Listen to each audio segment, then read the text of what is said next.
Pemirsa, jalan lintas nasional Aceh Tengah dengan Kabupaten Nagan Raya putus total di kawasan Desa Blangkekumur, Kecamatan Celala, Aceh Tengah. Putusnya jalan ini dikarenakan longsor yang terjadi pada siang kemarin karena curah hujan tinggi sehingga jalur ini tidak bisa dilalui.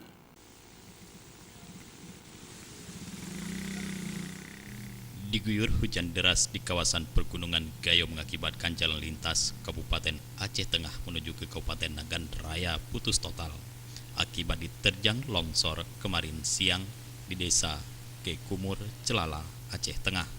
Hal ini terjadi akibat hujan deras yang sedang melanda kawasan pegunungan Gayo.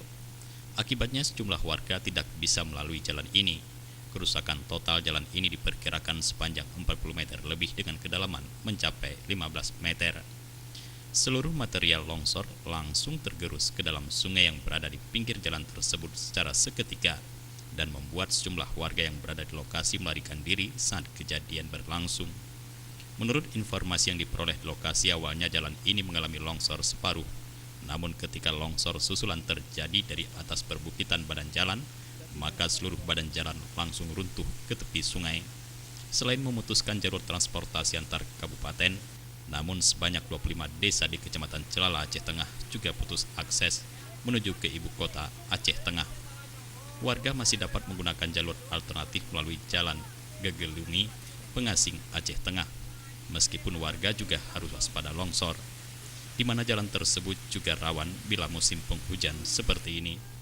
Kawasan Aceh Tengah saat ini sedang dalam situasi waspada longsor, di mana sejak sepekan terakhir hujan dengan intensitas tinggi terus mengguyur kota dingin Gayo, sehingga warga terus diminta waspada.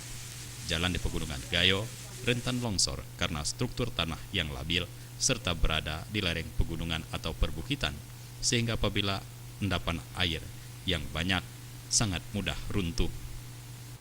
Kan supaya lebih cepat ditanggulangi aja lah, karena di sini juga listriknya kan mati, tiang listriknya udah habis jatuh. Nah, jadi dari BNPB mungkin dari atau badan yang berwenang lebih dekatnya untuk menanggulangi masalah tersebut agar lebih cepat diatasi. Tim Liputan Aceh TV.